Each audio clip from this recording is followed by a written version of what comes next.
नमस्ते। सबसे पहले आप सभी लोगों का शुक्रिया हमारे वीडियोस को सपोर्ट करने के लिए। आपके फीडबैक्स हमारे लिए इम्पॉर्टेंट है और हम पूरी कोशिश करते हैं उन फीडबैक्स पे काम करने की। अगर आप इस चैनल पे नए हो तो हम नेचरशाला में नेचर रिलेटेड टॉपिक्स पे बात करते हैं और हमारा एम है कि हम नेचर एजुकेशन को प्रमोट करें और इसके बारे में अवेयरनेस क्रिएट करें। आई एम श्योर अगर आप हमारे वीडियोस फॉलो करते हो तो फ्लोरा और फौना पे जो सीरीज़ है जो रोहित और सृष्टि कंडक्ट करते हैं, इन सीरीज़ को आपने भी फॉलो किया होगा और इन वीडियोस के बाद आपने आपके ही आजू बाजू में, आपके ही सराउंडिंग्स में जो फ्लोरा और फौना है इनको ऑब्जर्व करना स्टार्ट किया होगा। आज के वीडियो में हम बात करेंगे ऐसी ही एक इंसेक्ट की जो हमारे लिए बहुत कॉमन है, बट शायद हमने इस इंसेक्ट के बारे में कभी उतना सोचा नहीं होगा।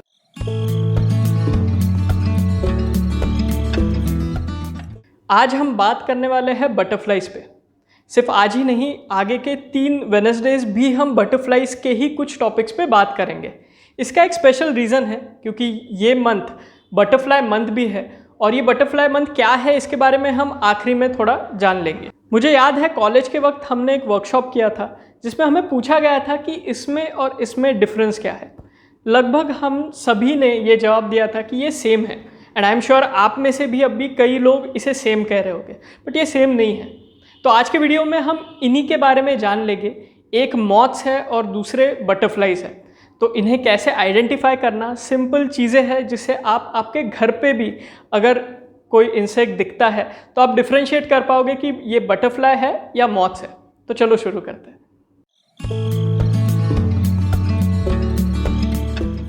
बटरफ्लाइज और मॉथ्स ये साइंटिफिक क्लासिफिकेशन के हिसाब से एक सेम ऑर्डर में आते हैं जिसे लेपिडोप्टेरा ऑर्डर कहते हैं, और अगर इसी बटरफ्लाइज और मॉथ्स पे जो स्टडी करते हैं उन्हें लेपिडोप्टेरिस्ट कहते हैं। आई होप कि मैंने नाम सही से प्रोनाउंस किया। As an engineer biological classifications समझना मेरे लिए बहुत टफ है एंड आई एम श्योर आप में से भी कई लोग होंगे जिनको ये बायोलॉजिकल क्लासिफिकेशन टफ जाता है। इसलिए इस वीडियो में हम एकदम लेमैन टर्म्स में समझने की कोशिश करेंगे। तो चलो देखते हैं कि मॉथ्स और बटरफ्लाइज को डिफरेंशिएट कैसे कर सकते हैं। सबसे पहला पॉइंट जो कॉमनली नोटिस में आता है, जब भी आप मॉथ्स को देखते हो तो मॉथ्स कुछ इस तरीके से बैठे हुए दिखते हैं जिसे ओपन विंग कहते हैं, और बटरफ्लाइज को देखते हो तो वो क्लोज विंग स्टाइल में बैठते हैं। बट ये हर बार सच नहीं होता है, बहुत बार बटरफ्लाइज भी आपको ओपन विंग वे में दिख सकते हैं। दूसरा पॉइंट, मॉथ्स नॉक्टर्नल रहते हैं, मतलब रात के समय मॉथ्स एक्टिव रहते हैं और बटरफ्लाइज डे के टाइम पे एक्टिव रहते हैं। याद रहे कि ये सारे पॉइंट्स एक लेमैन को बटरफ्लाइज और मॉथ्स में आइडेंटिफाई करने के लिए है, बट इसमें एक्सेप्शंस भी है। जैसे कुछ बटरफ्लाई स्पीशीज रात को भी एक्टिव रहते हैं। तीसरा पॉइंट, बटरफ्लाइज के जो एंटेनाज है वो कुछ इस प्रकार दिखते हैं और जो मॉथ्स का एंटेना है वो कुछ इस प्रकार दिखते हैं जिसको थोड़ा फेदर टाइप लुक रहता है। चौथा पॉइंट, बटरफ्लाई और मॉथ के कैटरपिलर्स जब प्यूपा स्टेज में जाते हैं तो जो मॉथ के कैटरपिलर्स रहते हैं वो अपने अराउंड एक सिल्क प्यूपा क्रिएट करते हैं जिसे ककून कहते हैं, और बटरफ्लाइज के एक हार्डन प्रोटीन का प्यूपा क्रिएट करते हैं जिसे क्रेसिलिस कहते हैं। और आखिरी और पांचवा पॉइंट, जनरली बटरफ्लाइज ज़्यादा ब्राइट कलर के होते हैं ऐसा हमें लगता है, पर अगर आप मॉथ्स को भी केयरफुली देखोगे तो मॉथ्स पे भी ऐसे कई ब्राइट कलर स्पॉट्स होते हैं या फिर कुछ मॉथ्स ब्राइट कलर के रहते हैं। But on a generic note हम कह सकते हैं कि बटरफ्लाइज थोड़े ब्राइट कलर के रहते हैं और मॉथ्स जनरली डल कलर के रहते हैं। आई होप कि इस वीडियो के बाद जब भी आपके घर के आजू बाजू कोई ऐसा इंसेक्ट दिखता है तो आप आइडेंटिफाई करने की कोशिश करोगे कि एक बटरफ्लाई है या मॉथ है। लोकल लैंग्वेज में हम बटरफ्लाइज को तितलियाँ कहते हैं, मराठी में फुलपाखरू, और मॉथ्स को हम पतंगा कहते हैं। तो जैसे मैंने वीडियो के शुरुआत में कहा था कि हम बात करेंगे बटरफ्लाई मंथ की।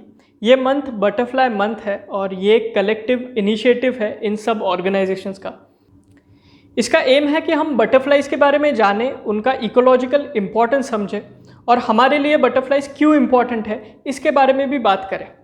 अगर आपको इस इनिशिएटिव के बारे में और जानना है तो लिंक्स डिस्क्रिप्शन में दिए गए हैं और इंस्टाग्राम पेज का भी लिंक दिया है, तो प्लीज़ आप उसे चेक कर सकते हो।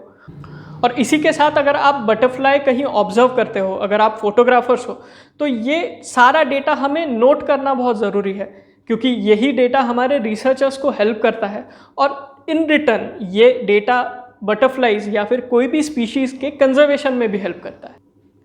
और इसी इनिशिएटिव के लिए हम हमारे इंस्टाग्राम पेज पे भी कुछ कॉमन बटरफ्लाइज के बारे में पोस्ट करेंगे, उनके होस्ट प्लांट्स और फीडिंग प्लांट्स के बारे में। तो अगर आपको इसमें इंटरेस्ट है तो प्लीज़ आप हमारे इंस्टाग्राम पेज को फॉलो कर सकते हो, उसकी भी लिंक डिस्क्रिप्शन में मिल जाएगी। साथ ही साथ हम हर वेडनेसडे मिलेंगे इस महीने बटरफ्लाइज पे बात करने के लिए। बटरफ्लाइज के बारे में बहुत सारी इंटरेस्टिंग बातें हैं, बटरफ्लाइज मिमिक करते हैं, बटरफ्लाइज माइग्रेट करते हैं, इन सारे टॉपिक्स पे बात करेंगे। तो टिल देन स्टे ट्यून्ड, और अगर आपने अभी तक सब्सक्राइब नहीं किया है तो प्लीज़ सब्सक्राइब कीजिए और नोटिफिकेशन आइकॉन को प्रेस कीजिए, ताकि हर वेडनेसडे जब हम बात करेंगे बटरफ्लाइज की तो आपको नोटिफिकेशन मिल जाएगा।